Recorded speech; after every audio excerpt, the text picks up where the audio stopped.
really, you don't need this. If you're just starting out in detailing or you've been doing this for a little while, we have some items that you really don't need to buy. Hi, I'm Ivan. I'm Nick. And this is the DIY Detail Podcast.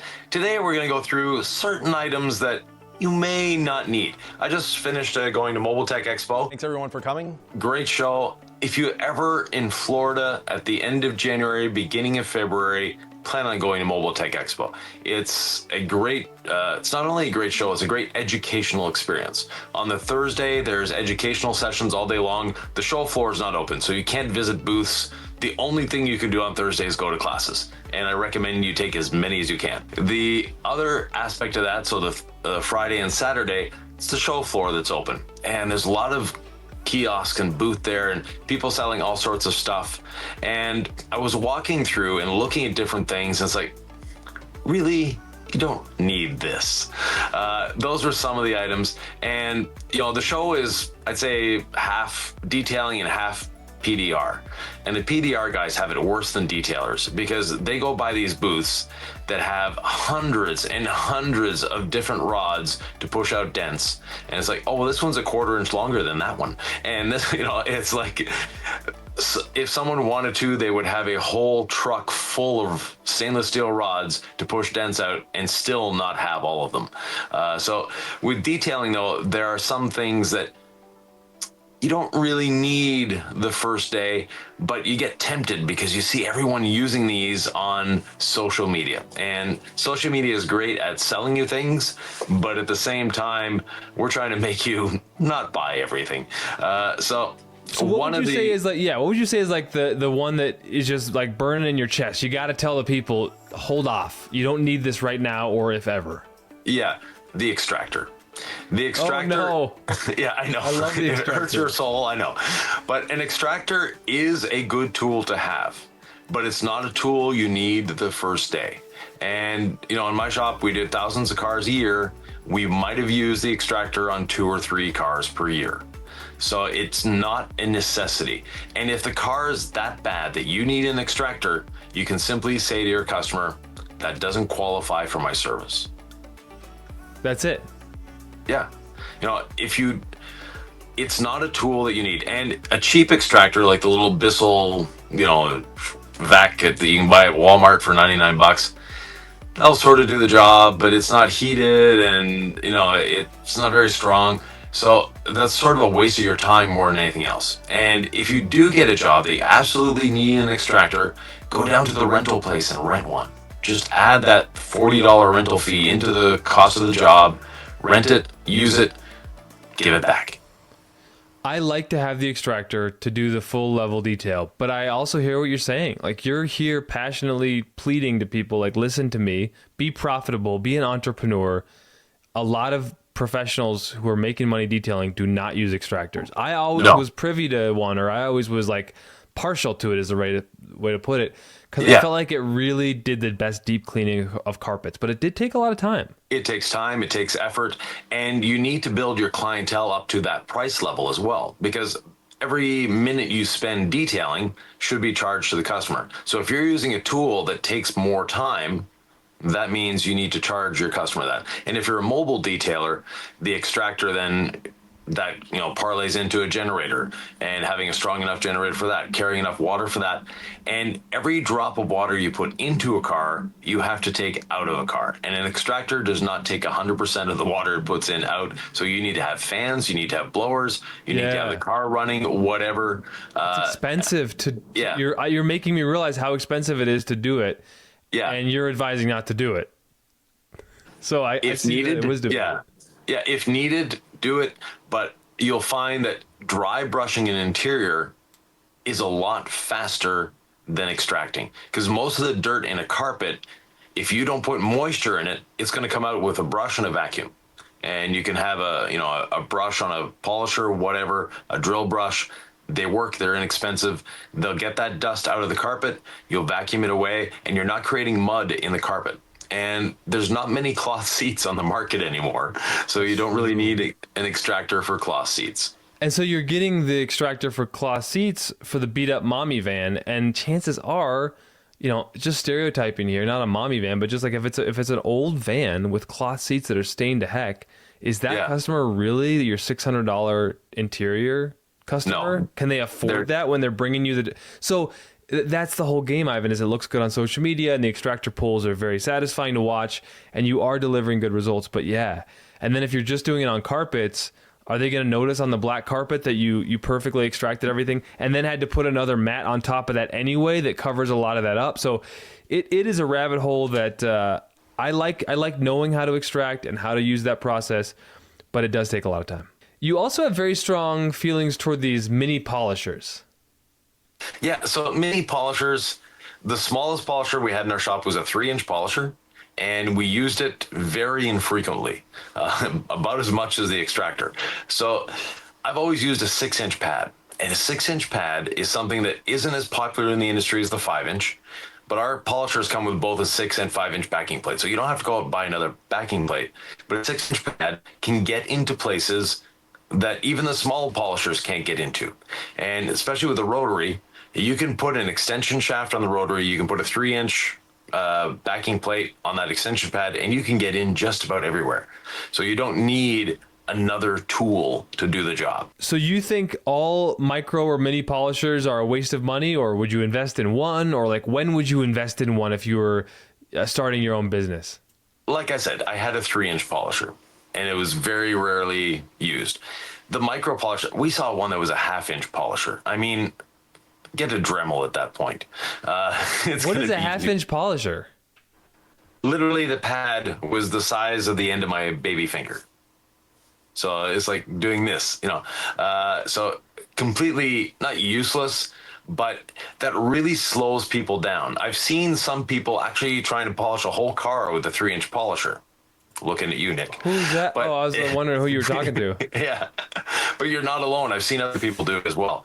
So, because, it's a fun little tool to use, but at the same time, it's not a tool that you need. You can get by with your, 5 or 6-inch polisher and get 99% of cars done. Yes, there's that odd little instance, and in there you can put a bit of you can put a bit of polish on a microfiber and use that. The other type of polisher that for me has never been a personal choice, and I'm not saying they're bad, but is the forced rotation polishers. I just can't figure out why people like to use them. So if you like to use a forced rotation over a free spinning DA or a rotary, put it down in the comments. I'd like to figure out why people like these things. I bought, when the first ones came out 15, 20 years ago, I bought one. I used it on half a car, gave it to my employee and said, take this home. I never want to see it in the shop again. It doesn't make sense when you're holding it because it spins the opposite direction of a rotary. And I get it, okay? Like the pad never stops spinning, so you feel like you're getting more cut. And we can debate whether that's actually happening. But the other side of it is, I couldn't for the life of me figure out how to finish down like soft or finicky paints. I mean, I could see how like mowing down on a real, like budget level detail where you're just shining up paint or doing a, some kind of cleaner wax or a all-in-one. I mean, it works. Maybe it's good on boats. I could never figure it out, Ivan. They reward poor technique. So They reward the person that puts lots of pressure on the machine because it's not going to stall. And it's only an 8mm stroke. So it's a very small stroke compared to our 25mm or, the industry is 15 is the biggest one or the most popular size. There's 21s and we have a 25. So that is one aspect of it. And I was talking to a manufacturer at MTE that they're wanting to come out with a 30 millimeter now that they've seen our 25. We tried a 30mm in R&D. It didn't work out well, so I wish them luck. But that being said, the goal of the dual action for me has always been cutting. So the longer the stroke, the better the cut. And with the longer the stroke, the less important that rotation becomes. So with our tool, if it's stalled, which is very hard to do, but if you manage to stall the tool, you've only actually reduced the cut by 5%. So it's not that big a deal. So even if that backing plate doesn't continue to turn, you're still achieving clear cut removal. Yeah, you're still achieving 95% of what you do if it were rotating as well. The rotation is a very small part of what it's doing. The big part is the oscillation. And, like our tool, we're using it somewhere between 2,500 and 3,000 oscillations per minute. So it's like having you know, little 25 millimeter rotaries going around everywhere on the pad, as opposed to, and then you have that big rotation that's going slowly. It might only be going about 100 RPM. So it's not really doing much. But anyways, like I said, if you like the force rotation, great for you. Explain to me why. And We'd love to hear in the comments below. yeah. Now let's go back to interiors. We missed one thing on interiors. And this is a little point of debate. And we talked about it before the podcast that we wanted to put steamers on this list. And I love the steamer, Ivan. But if you're choosing what to buy and what not to buy, because this is a huge amount of investment, do you buy $1,000 steamer? Do you buy the $1,500 Mighty Light or whatever it costs now? Like, these are big considerations. They're not small ones. And there's an order to this. So get these things if you want, but maybe just heed some of this advice. Compressed air is more important than steam. 100%. So again, with steam, we're putting moisture into the vehicle. Now, steam has its uses. It's a great tool to have. I would buy a steamer way before I buy an extractor, but I would buy a compressor way before I buy any of those other tools. So the compressed air allows you to do a lot of things, not only on the inside, but you can use it to dry the outside of the vehicle. So instead of having to buy a blower, you're actually buying, you're using your compressed air, and it's more pointed, and you're not trying to dry the whole car with it. Every time I've seen people drying cars with the blower, it takes them much longer than it takes us to dry it with a towel. And you don't get as good of a job with a blower. But back to the steamer. So the steamer on the interior, people tend to overuse it. So when they get a steamer, they're gung-ho and they're steaming absolutely everything on the interior. Because they can. Because they can, and it's fun. Yeah. But that beyond that, they're spending more time than they would using just a rinse and stamp and towel or compressed air, and they're introducing moisture into the interior. And I think you had your employees actually burn out a nav screen on a vehicle. Yeah, so we had our small shop and we had to put a vehicle outside of the shop in wintertime to get another one in. Because we brought on the other employee, we started to really bring in more volume of cars. At first when you're the solo guy, it's like, oh, I'm booked out 2 months. This is so special. Well, now I could start to get more volume in, right? We had guys to pay and everything. And they were using some of the steaming techniques they saw me use, probably a little bit more aggressive than that on the interior, on the electronics. And then the vehicle got finished. I was at my other job, so I didn't even quality control it. Again, that's all on me. But then they put the vehicle outside in winter, and then it froze. And some of that wetness turned to ice and messed up electronics. So with the steamer, yes, it's a fun tool to have. Yes, it can do a lot of things, but at the same time, it can do a lot of damage. So it's one of the tools. And again, the cheap $150 steamers sort of get you by. When you end up buying the $1,500 or $2,000 steamer, you see just how bad that $150 steamer was and how much it was wasting your time.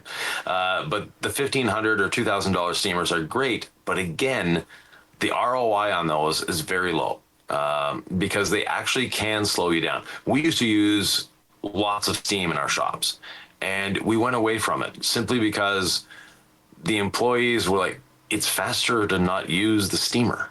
And they were paid well, and they wanted to get they had bonuses to reach, so they wanted to get as many cars done as they could.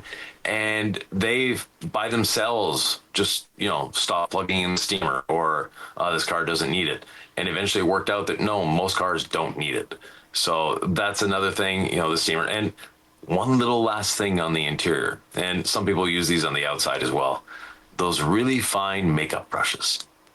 The makeup brush. We had this discussion before the podcast because I said, Ivan, I actually really like them. A nice makeup brush with some body that's also soft does work well on those really fancy vehicles, especially if it's like a new one with all the piano black interior surfaces that you just don't want to scratch, and you're trying to get in some of the nooks and crannies, and maybe you don't have all the fancy tools.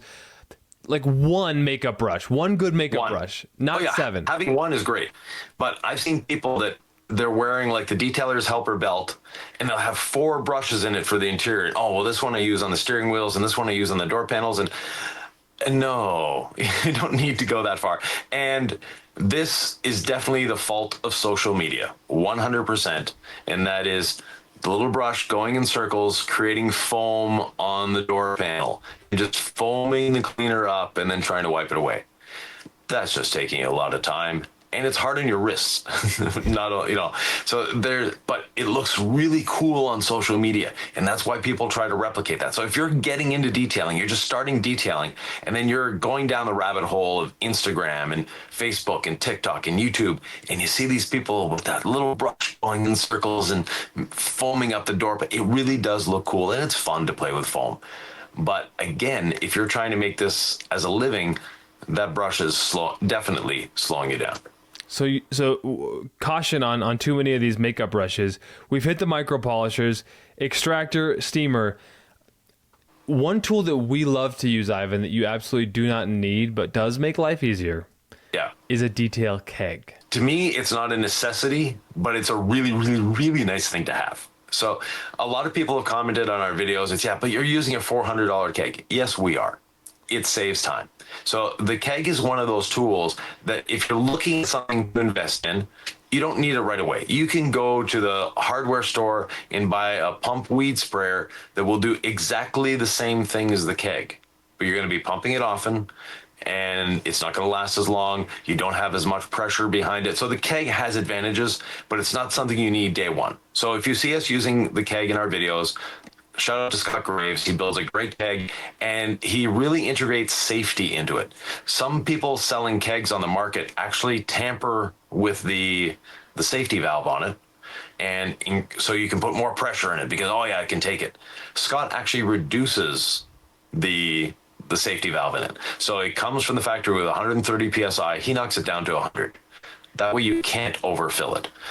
There are some people that actually boost it up to 150 or 200 or 250 or 300. Not a safe thing to do. They're designed, the manufacturer says 130 PSI max. Scott, as a safety, brings it down to 100, and you really don't need more than that. That being said, the keg is one of those luxuries that it's really nice to have, but it's really not necessary. So we just wanted to explain that because a lot of people ask us like, you guys have this keg. We use it because it makes our videos go faster instead of us pumping all the time. Yeah, it's very efficient to simply lay rinseless wash on the surface. I mean, is that its main utility, you'd say? That's all we've ever used it for. So yes, but yeah, it does a great job. But it's one of those tools that you don't need. It's nice to have. You don't need it. It's like the little micro polishers. You definitely don't need them, but for some people, they're nice to have. You know what's nice to have is like the latest and greatest towel. Like microfiber for this, towel for that. Next thing you know, you've got an entire room dedicated to your towels.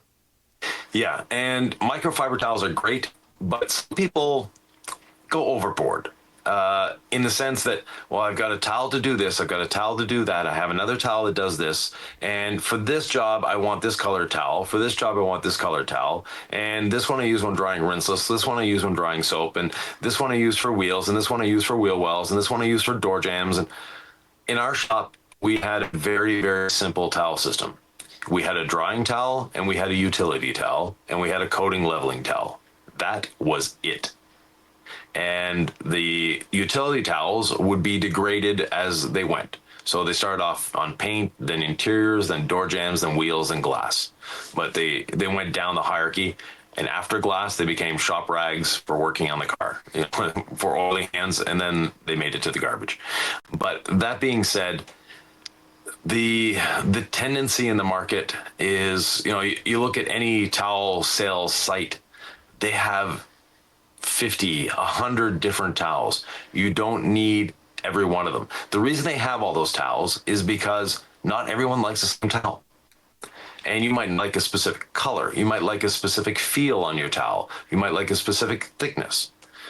That's why they're there. On our site, we've chosen a very limited number of towels, and we've chosen them because they work well with our system, they work well with our products, and we don't want to overwhelm you with towels. Now, you don't have to buy our towels. You can buy someone else's towel. That's great.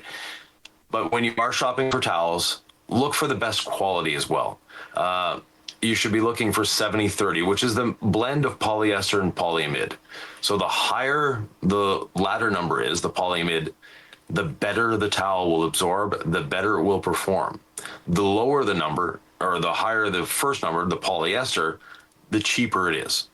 Another thing with our towels, they're all made in Korea. And there are Chinese-made towels, there are Korean-made towels. The Chinese towels, are close, they're not the same thing. Like I said, they're close, but yeah, there's always something. Just not the weave, but the way they're cut, the way they're sewn, little things like that. And a lot of them will be, especially the Chinese towels, will be 80-20 or even 90-10, which don't go there. 80-20 is the lowest quality I would use.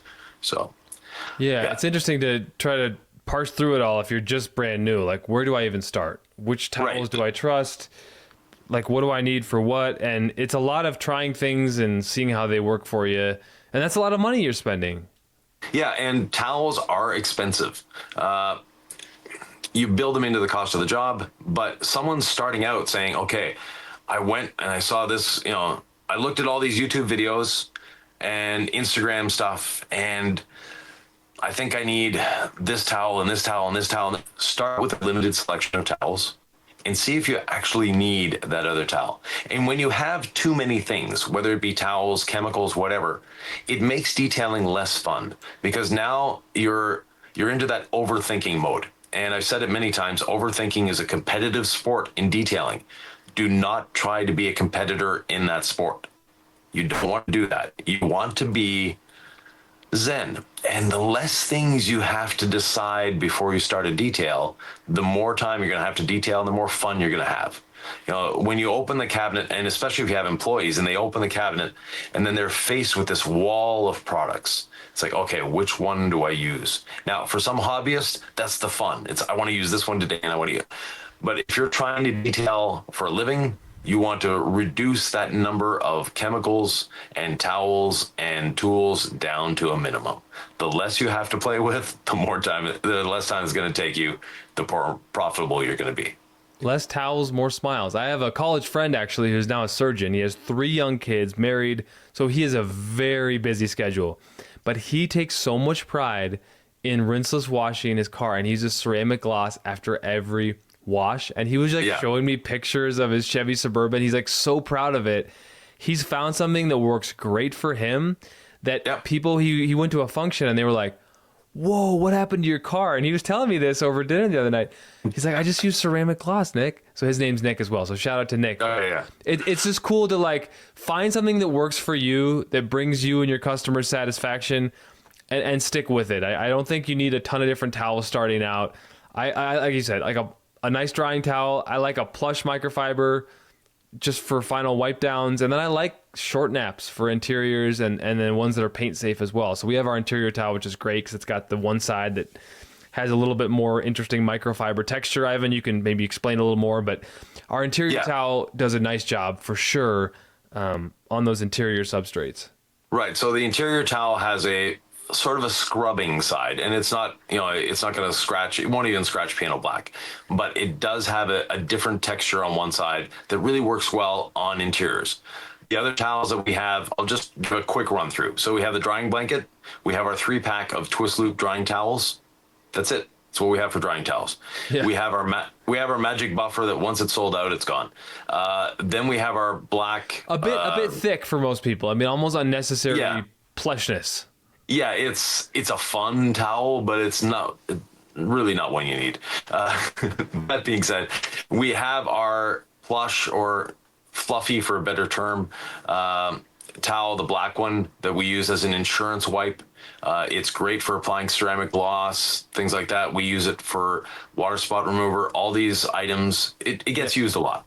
We have our very thin pearl weave towel, which is my favorite for wiping off polish residue and also leveling coatings. And then we have Nick's favorite glass towel. Yeah, I was going to say, don't leave that one out, because you can get away with doing glass with rinseless wash at the proper dilution. You can get away with using your shop towels, your wheel towels. I even used to say the crappiest towels in the shop we did on windows. So you can give us your window cleaning philosophy. I happen to say, if you're trying to get them streak-free, using crystal clear and having a couple of Nick's glass towels where you can just swap to clean sides all the time, it'll be a hard thing if you use brand new towels, Nick's favorite glass towel with crystal clear, and you're getting streaks on the glass, Ivan. I feel like that's a surefire. Yeah, no, it's a winning combination. And speaking of crystal clear, it is now available in gallons. Just wanted to mention that. Woohoo! Yeah, finally. And the last towel we have, many people think this towel is a gimmick. And in the beginning, I was sort of with them. But the drip catcher. It's an amazing towel, and it does Yeah. exactly what we say. It catches the drips off your side mirror. It's magnetized. You wrap it around your side mirror. You could do it on like door handles too, but you just like Yeah. set it and forget it. And it's one of these towels that you're going to buy once in your lifetime. You're not going to wear Yeah. you're not going to wear through one of those. So yes, it's a fun towel. And that's it for our towels. So we don't have a large selection of towels. And like I said, in my shop, we had 3 towels. So for a professional, the less towels you have, the better it is. And for a hobbyist, sure. If you've got a white car, get some light colored towels and the dark ones for the dark car and whatever. Have fun with it.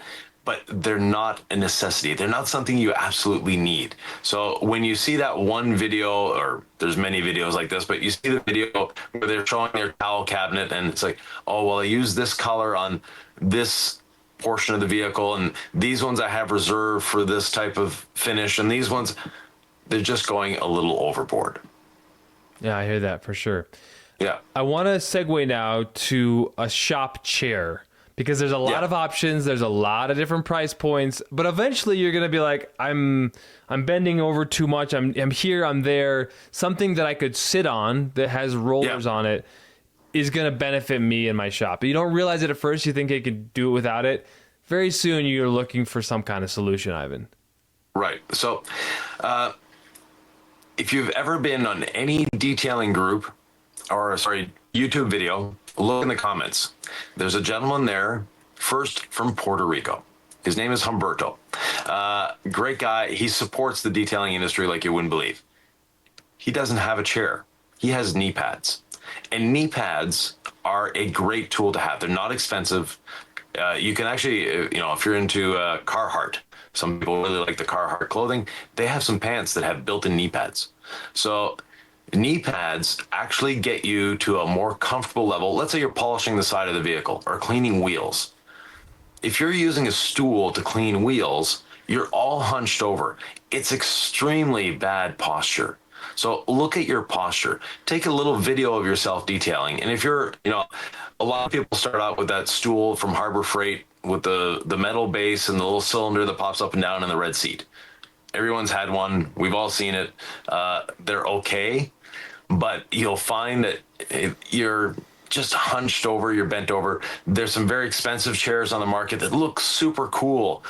They make great bar stools. They're not great detailing tools. They have this really big base on them, and that base. Wait, What? I think there might be one right here. Oh yeah, there is. Yeah, We might have spent our hard-earned money on these chairs, so we have a right to say something about them. Yeah. If you're watching this on YouTube, I just pointed to a chair. We're not going to name a brand, though. How about that? Yeah. But and there's a lot of chairs that are similar to that. So but they have this big base, big comfortable wheels, comfortable seat and all that. Like I said, they're great bar stools. They're great for sitting on. They're not great for working with. So look at simpler alternatives.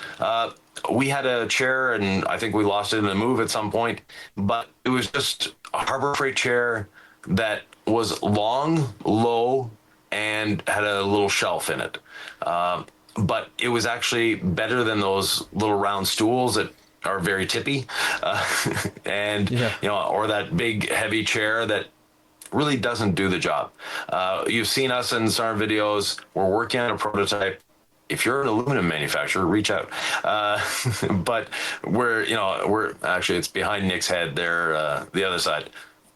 You can't, no, the other side. Yeah, right there. Yeah. So the creepers are nice. I know that we're not going to have yours to advertise, the LaCroix Cruiser, but the Rack Attack one is the one I used starting out. Yeah, I replaced Rack Attack Needle is another brand. So there's a lot of them out there. They look funky. They don't look comfortable until you actually get down in one. And when you do, you'll see that ergonomically, your back is straight. It forces you into the correct posture.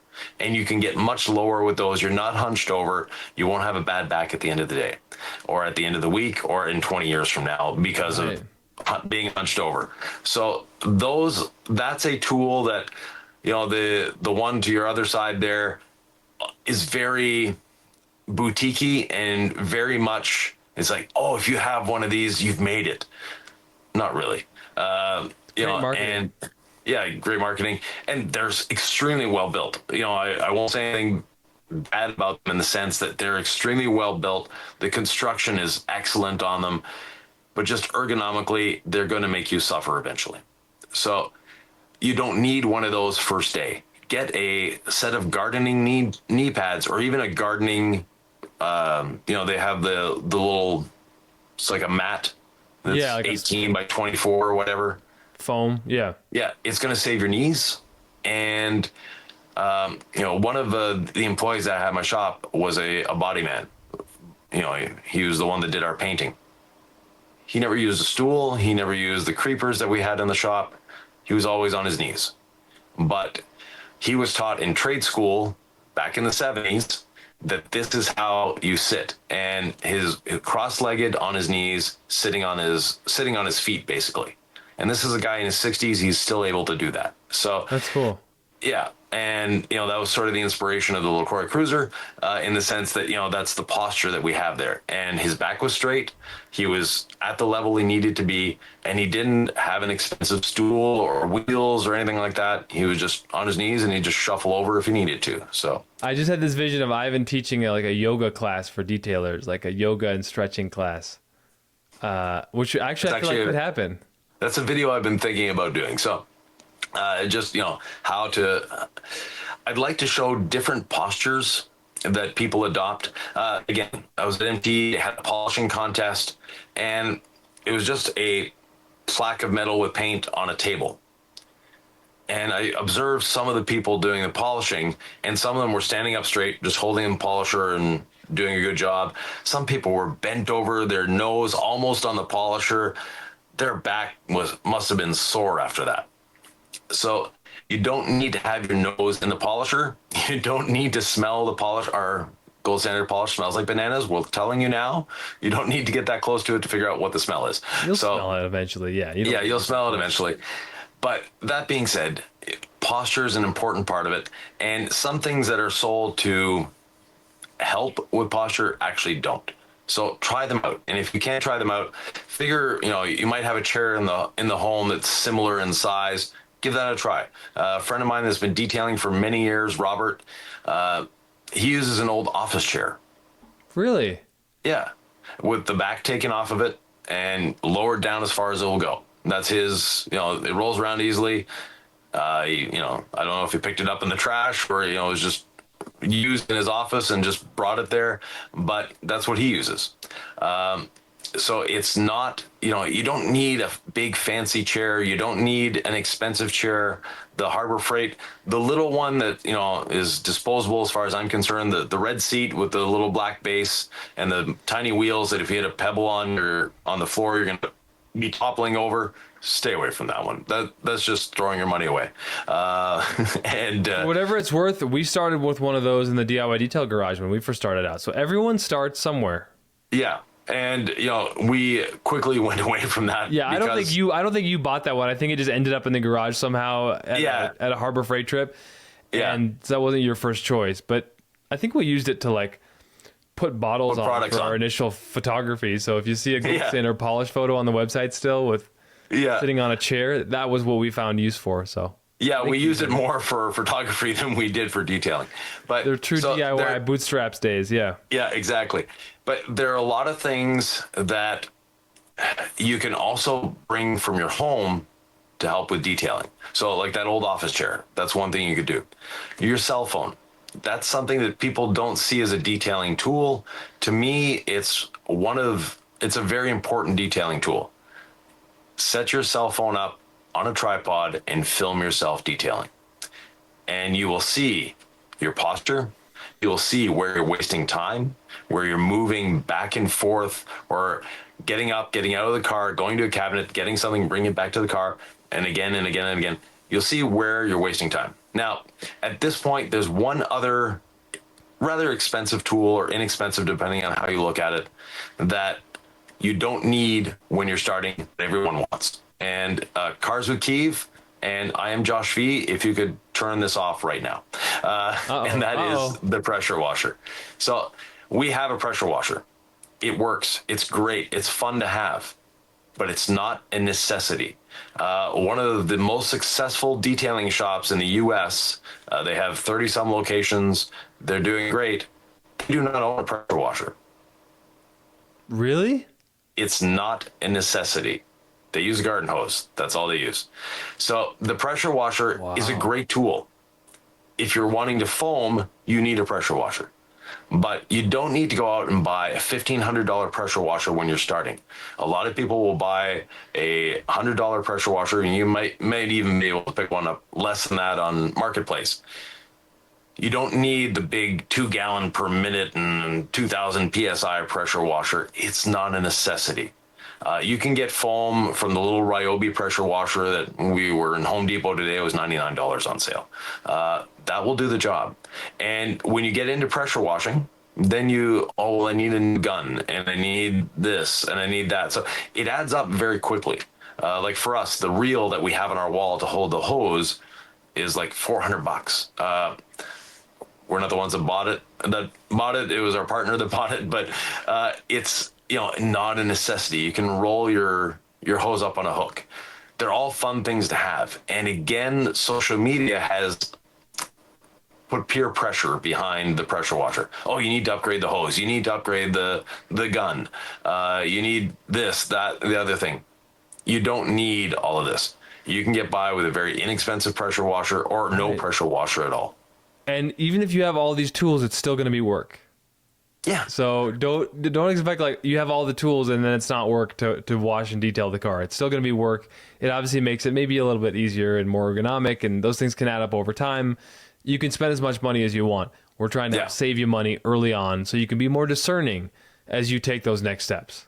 Yeah, and the detailer or the enthusiast starting out, if they're looking at all these channels and going, okay, well, I need to buy this, I need to buy this, I need to buy this, I need to buy this, and they tally it up, it gets expensive. So what do? I'm just going to get a car wash patch, because it just becomes overwhelming. It's like, how do you eat an elephant? One bite at a time, right? Yeah. But it's the same thing. They're overwhelmed with, I have to get all this stuff in order to be able to detail. You don't need to have all that stuff. You just need the basics: a bucket, a hose, a bit of Incredible Suds, a wash mitt, and you can pretty much get it done with that, or some rinseless wash. Very simple, basic tools. Start with that. Then you'll see where you want to go. Some people really enjoy polishing paint. I'm one of those people. So are you. But there are some people that once they try it, they're like, not really for me. So that's fine. And, there's nothing that says that there's a right way to detail. There isn't a right way to detail. There's a lot of really good ways. There's no one right way. So if someone tells you have to absolutely have, we'll say, this pressure washer, or else you're an idiot. No, you're not an idiot. You don't need a pressure washer. You can do it with a garden hose. You don't need this specific brand of foam cannon. Again, we have an MJJC. It worked great. It's been reliable. We had an MTM. It was great. It was reliable as well. We also have a $19 one off Amazon. It foams almost as good as the other ones, and it's very the difference is extremely minimal. Like you're nitpicking at this point. So you don't need to go out and buy the expensive tools to start. See what you like. They are nice. Oh, they're nice to have. But like the foam cannon is one thing. Some people, they invested in the foam cannon and the pressure washer and all that, and they end up preferring rinseless wash. So we still use the pressure washer once in a while with rinseless wash, but you can easily get by with a garden hose with a rinseless wash. You really don't need the pressure washer. So there are many things that, again, you see online. You see a lot of influencers or content creators using.